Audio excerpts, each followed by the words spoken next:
तरबूजों का धंधा। एक गांव में रंगन्ना नाम का आदमी रहता था। उसका एक पत्नी और 10 साल की बेटी थी। उसकी पत्नी अच्छी स्वभाव की थी। उनकी आर्थिक स्थिति खराब होने पर भी अपने पति को कभी ताना नहीं देती थी। उनकी बेटी बहुत होशियार थी। कोई ऐसा काम नहीं था जो रंगन्ना नहीं कर सकता था। काम करने का एक भी मौका नहीं छोड़ता था। ऐसे ही दिन गुजरते गए। एक दिन रंगन्ना चुपचाप बैठ के कुछ सोच रहा था। इतने में उसकी पत्नी सुशीला आके, क्या बात है जी, आपको आज काम पे नहीं जाना है? अगर कोई काम देगा तो करूँगा। आज मुझे किसी ने भी काम नहीं दिया। अच्छा, आप आज काम पे नहीं जाएंगे तो आज का दिन गुजारा कैसे होगा? तो बताओ क्या करें? सबके पास जाके पूछ चुका हूँ, किसी के पास काम नहीं है। सब लोग कल आने के लिए बोल रहे हैं। शायद कल भी यही जवाब मिलने वाला है। क्या करूं? हमारे परिवार का ख्याल कैसे रखूं? कैसे करेंगे? एक बार फिर से जाके पूछिए, क्या पता इस बार शायद मिल जाएगा। ठीक है, एक बार तुम्हारा कहा भी करके देख लेते हैं। ऐसा कहकर बाहर की ओर जाने लगा। सुशीला भगवान की तस्वीर को देखकर, हे भगवान, थोड़ा कृपा दिखा दीजिए, इस तरह भगवान से प्रार्थना की।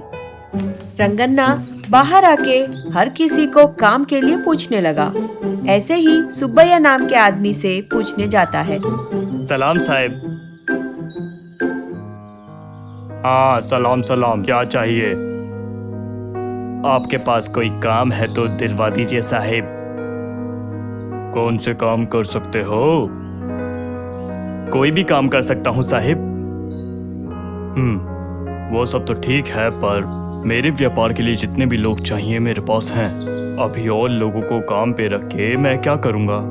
जरूरत पड़ने पर खबर भिजवाऊंगा। अपना पता छोड़ के जाना। ये सुनकर रंगन्ना का मन छोटा हो गया और सोचने लगा, भगवान जी, सिर्फ एक काम, मेरी बेटी भूखी नहीं रहे, और कुछ नहीं चाहिए। इस तरह मन में सोच रहा था। इतने में सुब्बैया के पास काम करने वाला रामू सुब्बैया के पास आकर, सेठ जी, 10वीं नंबर दुकान पे काम करने वाला गिरी आज काम पे नहीं आने वाला है। वो अपनी रूठी हुई बीवी को लाने गांव जा रहा है। क्या? काम पे नहीं आ रहा है? ऐन वक्त पे बताएगा तो उसकी जगह काम पर कौन जाएगा? जाओ, उसको बुला के लाओ। वो चला गया साहेब।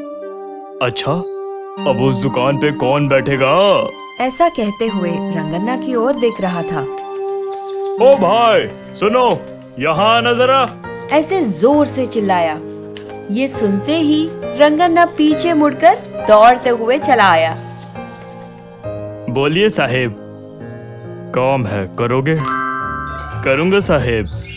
तरबूजा बेचना है, चलेगा? जी चलेगा साहेब। इसके साथ जाना, ये तुम्हें सारी जानकारी देगा। इस तरह रंगन्ना को बेचता है।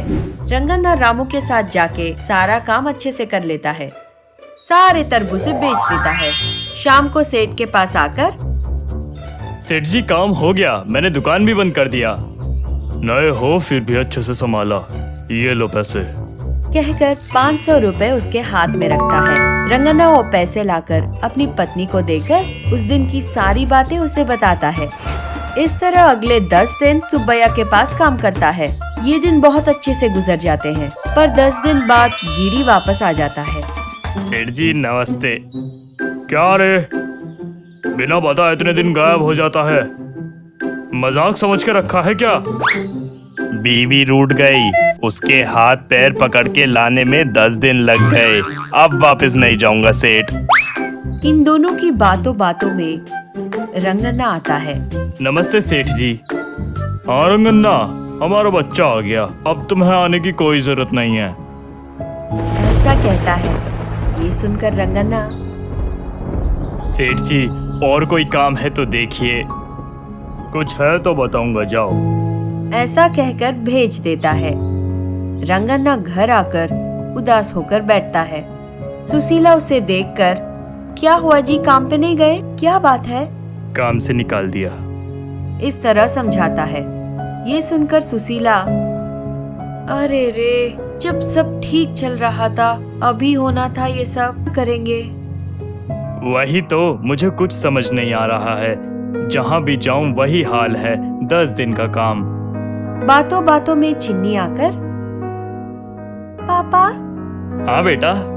रोजी मजदूरी करने से अच्छा आप अपना खुद का धंधा क्यों नहीं शुरू करते? मेरा खुद का? ऐसे शौक होता है। तुरंत सुशीला, जो ख्याल हमें नहीं आया वो हमारी बच्ची ने कहा।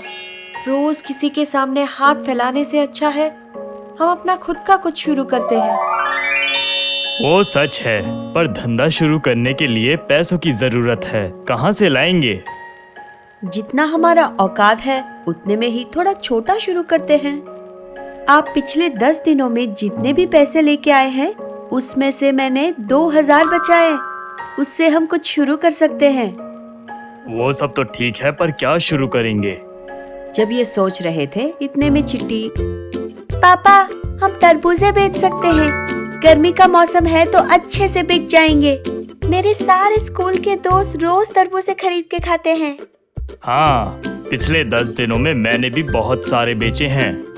अब आप कुछ मत सोचिए, पास में ही तरबूजों के खेत हैं। वहाँ जाकर थोक में खूब सारे तरबूजे लेकर, हमारे पास एक पुरानी गाड़ी है ना, उसमें रखकर घर घर जाके बेचिए। उससे हमें ज्यादा मुनाफा होगा। ये सोच बहुत अच्छी है। अभी शुरू करते हैं। जाओ जाके पैसे लेके आओ, उससे मैं तरबूजे लेके आता हूँ। ऐसा कहकर पत्नी से पैसे लेके बाहर जाता है। विचार के मुताबिक खेत जाकर वहाँ से तरबूजे खरीद के उन्हें गाड़ी में रख के घर घर जाके बेचने लगता है। तरबूज लो, तरबूज, रस भरे तरबूज, तरबूज। इस तरह घर घर जाके बेचने लगा। एक आदमी आकर, एक तरबूजा कितना है? 50 है साहेब, 2 देना। जी साहेब। इस तरह उस आदमी को देता है।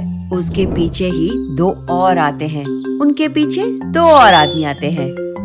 इस तरह एक एक करके उसी गली में अपनी लाई हुई सारी तरबूजे बेच देता है। खुशी खुशी घर जाकर, सारे तरबूजे बेचने के बाद 1000 रुपए का मुनाफा हुआ है। ऐसा कहता है। ये सुनकर सुशीला बहुत खुश हो जाती है। इस तरह हर रोज बाहर जाकर खेत से तरबूजे खरीद के अपने गांव में और पास के गांव में भी जाकर तरबूजे बेचने लगता है। इस तरह अपनी गरीबी मिटाने में थोड़ा कामयाब होता है।